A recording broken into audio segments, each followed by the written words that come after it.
Today on Rappler, the Commission on Elections tells presidential candidates votes are not transferable. The Duterte camp says Roxas's invitation to a united front is the frantic call of a man on the verge of defeat. And Vice Presidential candidate Leni Robredo explains why she's done better than her running mate. Hello and welcome. I'm Cheche Lazaro. We come to you live from the Rappler News Center. This is your top-of-the-hour update for the run-up to the 2016 Philippine elections. The Philippine Commission on Elections tells presidential candidates votes are not transferable. COMELEC Chairman Andres Bautista says they cannot simply give the votes for that candidate to another candidate to whom he or she promised votes. If that candidate withdraws, votes for him or her will still be counted, but they will be stray votes. This after President Benigno Aquino called on candidates to unite against frontrunner Rudy Duterte. President Benigno Aquino calls on presidential candidates to unite against frontrunner Rodrigo Duterte. This confirms Senator Alan Cayetano's statement that Malacanang initiated talks between Mar Roxas and Grace Poe. Communications Secretary Sonny Coloma earlier denied Cayetano's claim, calling it untrue and unfounded. Aquino says he's trying to bring candidates to a united front. Aquino also said, and we quote, "The whole point is to get even two of them to unite, then we have more than 40%. Duterte has 33% support, while Poe has 22% and Roxas has 20%, according to the May 1-3 survey of the social weather stations. It's the ultimate insult to the Filipino people. That's what the Duterte camp says of calls for presidential rivals Mar Roxas and Grace Poe to put up a united front. Duterte's campaign manager, Leoncio Evasco Jr. says, in his words, it is a final act of betrayal. It reaffirms our conviction that the Aquino-Roxas clique will not give up power to preserve the interests of the oligarchy they represent. Evasco added, on top of this all is President Benigno Aquino III, who is brokering the deal. Poe had immediately rejected Roxas's proposal, while Vice President Jejomar Binay dismissed Aquino's call. Evasco said about Roxas, only a man on the verge of defeat can issue such frantic calls. Leni Robredo enjoyed a phenomenal rise from survey bottom dweller to leader, but her running mate Mar Roxas did not enjoy the same meteoric rise. Robredo says Roxas's years in public service works to his disadvantage. I think that my advantage over Secretary Mar is the fact that I'm fresh. I'm coming into this with a very clean slate. I do not have so many baggages yet. And Secretary Mar has been part of the administration for a long time. So whatever misgivings the people have on this administration is immediately immediately a burden to Secretary Mar. It's not the same with me, in the sense that because even if I'm a congressman coming from the same party, I was not really that identified with working with the administration. Yeah. And Secretary Mar has to bear all the burden of answering for whatever misgivings everyone has. Yeah. It's unfortunate for him, but he's also seen as not as authentic. I don't know about that. I think my advantage also is that my narrative is more dramatic than his. I've been through so many upheavals already. I've met the greatest tragedy of all, losing a husband. I've transformed from a very ordinary mother and wife into a public official after the death of my husband. It's a narrative that Secretary Mar doesn't have. And I think it's a disadvantage on his part, in the sense that people are actually attracted to these kinds of narrative. But also, even if it worked to my advantage, the burden really is proving to people that my capacity does not end with that narrative. I have to prove every day that I am capable. I have to prove every day that I am bringing something with me aside from my story. And I think that's also the reason why my numbers surged after the two debates, in the sense that after the two debates, people saw me already as my own person. Mm-hmm. I was able to hold my my ground against my 5 male opponents. And it was very advantageous in the sense that people no longer looked at me as just the widow of Jesse, but already looked at me as... Supporters of Leni Robredo gathered at the Quezon City Memorial Circle Thursday evening. Farmers, fisherfolk, and indigenous people backed Robredo in hopes of sending her off to the second highest post of the land. Let's watch this video blog, or what we in Rappler call a vlog, by Caterina Francisco.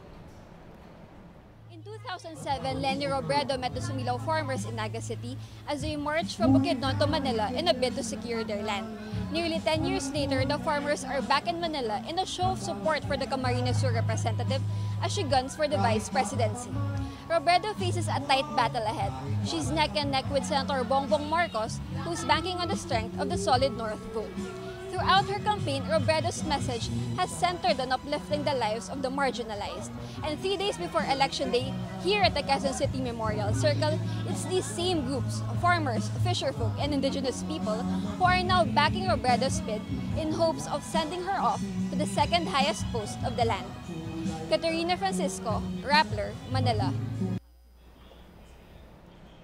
All is set in the polling precinct of presidential frontrunner Rudy Duterte in Matina Aplaya in Davao City.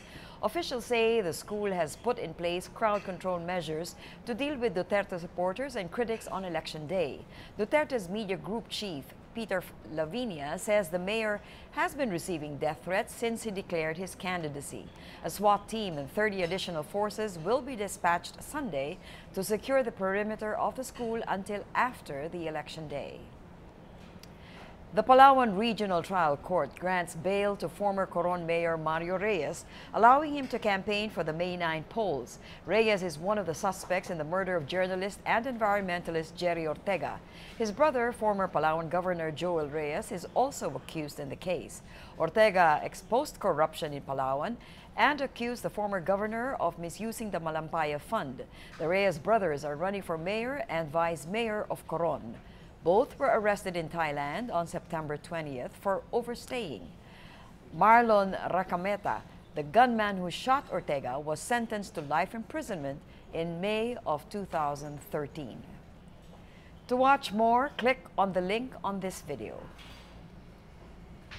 And that's the top of the hour update. I'm Cheche Lazaro. Join us again at 2 p.m. Earlier today, Rappler talked to Leni Robredo about the elections, her hopes and fears on the eve of a tight race. Here's the second part of that interview.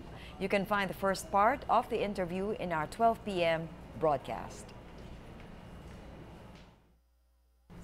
Let me ask you about your running mate, because at this point, actually, I guess your candidate for president, he has not enjoyed your rise. So even though you said you started campaigning late, this is a phenomenal rise. I mean, surprising, and you are the only woman among the vice presidency. That last line from the debates resonates. I think that was one of the reasons you won. That was an afterthought, but it was a deliberate afterthought in the sense that it was an opportunity to, I've been advocating for women empowerment for the longest time, and it was an opportunity. So while it was an afterthought, I had to make sure that I would be able to state it before I end my closing statement, in the sense that it was to overemphasize something that I have been fighting for so long. I think partly based on that statement, the Rappler editors gave that debate to you.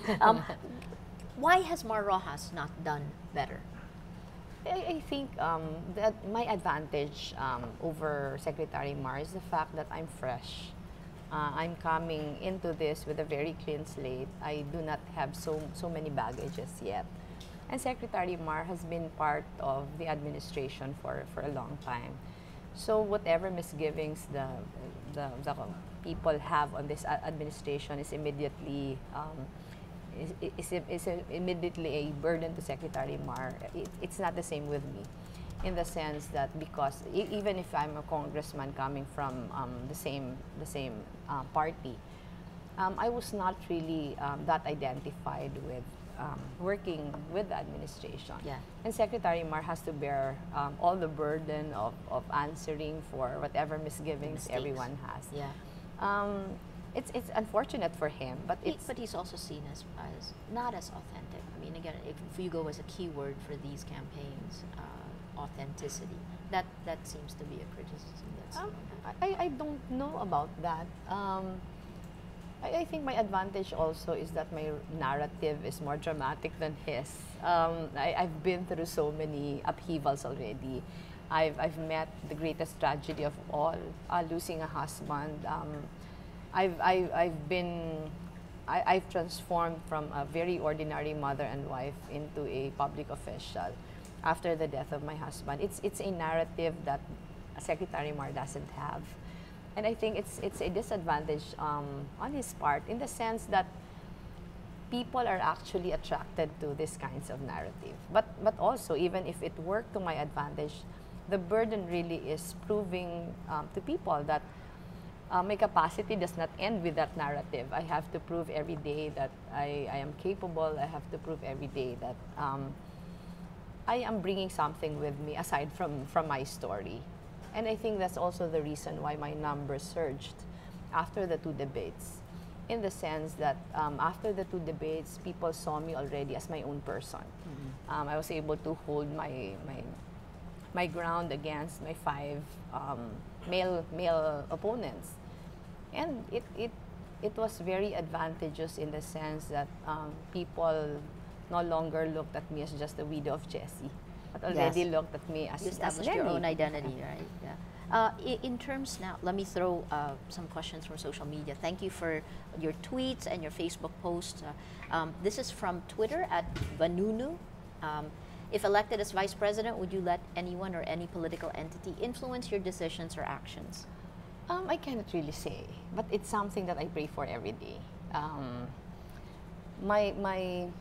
My history has been okay in the past 3 years, in the sense that I was able to fight for everything that I think was right, even if it doesn't exactly jive with the party stand. And I hope it continues. But when I say that I don't want to assure anyone, is that I'm not really, I've been saying this always, I'm not a paragon of virtue. I need all the help that I could. I want, if I'm given this chance, I want everything to be very transparent, in the sense that when I'm doing the wrong thing, people should already call my attention to it, so that I don't want to be one of those persons who went into the game with only the very best of intentions, and then wake up someday realizing that she's not the same person anymore. During these campaigns, have you compromised? Have you made any compromises you wish you could take back? Not really. Even in accepting campaign donations, I've refused so many, despite the fact that I needed the campaign funds. I've been very adamant about accepting anything from people I'm not very sure of. I'm assuming you're not going to tell me who you did not accept. I mean, whose funds you didn't accept. I won't. Yeah, I just figured I'd ask. But go ahead. Sorry, I didn't mean to interrupt. It has been one source of I talked to Senator Bam even before the campaign started. We have a finance team in our campaign team. They are explaining to me that we really need so much money, because I'm coming from nowhere and I have to spend so much on TV ads, and that's exactly where most of the donations went to. Yeah. But I told them that I'd rather. There was a time in the campaign when I didn't have ads anymore. Yeah. That was, I think, the early part of this year. But I was telling them that no way would we accept from people who might impose conditions on us, from people we're not sure where the funds are coming from. Yeah. If they come from illegal sources. I was very strict about that. The compromises I think that I had to make was accepting support from people who are perceived to be not believing in the same causes that we have been Or believing. weteng lords. not only that, Yeah. so many other people. Yeah.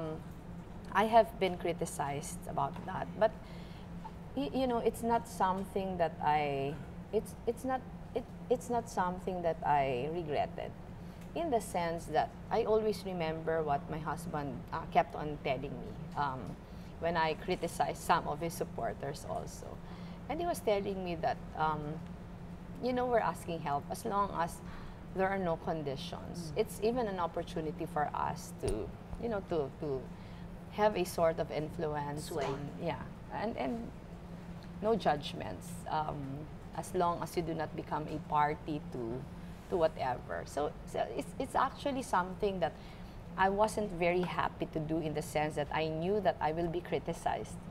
But it is also something that I have to fight for, in the sense that deep in my heart, I know I'm not compromising any of my values.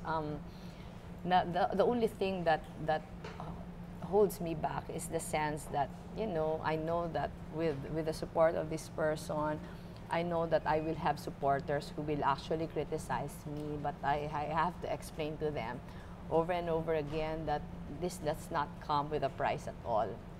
I know that for many it's difficult to understand. Yep. But in the next few days, especially if I win this fight, I would be able to prove to them that there really are no considerations, that I have not sold my principles at all. Let's talk about your chances of victory now. I mean, last day of campaigns, right?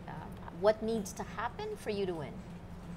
I was telling myself last night as I was praying before going to bed that I've done everything I could.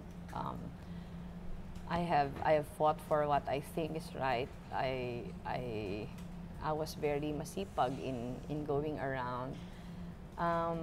The only thing for me to do now is pray and hope that everything will fall into place. You know, Maria, my husband and I have always been very fatalistic about so many things.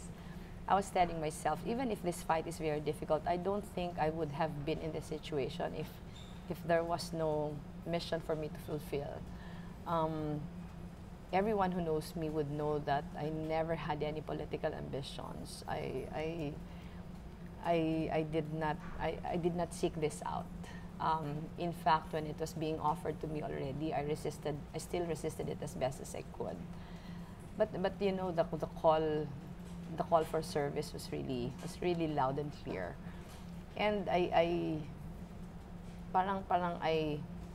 got strength from the words of wisdom that my husband kept telling us before, kept telling the children before, that not everyone is given this chance to be of service. You know, when he was cabinet secretary, he was involved in some rough spots as far as his work was concerned. And there were times when we told him that, aren't you feeling the heat? Aren't you feeling the heat already? Do you want to just opt for a more peaceful life? And my husband would always tell us that not everyone is given the chance to serve, and whatever limited capacity is given to me is still an opportunity to make a difference. So even if I started this fight at the bottom, I still think it was worth the fight. I still think that it was an opportunity to be given this chance to make a difference for our country. In terms of what's next, you talked about yesterday about a united Bicol. Do you see this coming together against? I think it's the surge. It's the surge that I will be needing in the last few days. You know, there are 6 of us running, and 5 of us actually claim that we're Bicolanos. It's something that's difficult in the sense that Bicolanos have proven that they're very regionalistic in one sense. And it's an opportunity. It's an opportunity in the sense that we also know that Senator Marcos comes from the north, and there is such a thing as solid north. But you know, when it became apparent that the fight would be between Senator Bongbong and me, I still am making a special appeal to all Bicolanos to set aside personal preferences at this point.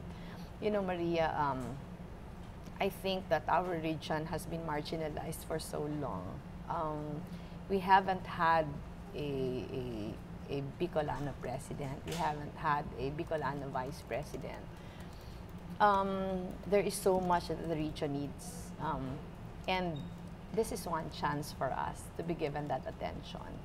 So my appeal is that if you rally behind, if Bicolanos rally behind me, it is actually giving our region a chance to compete with the other regions. If you look at all the indicators, as I have said, we have been in the fringes for so long.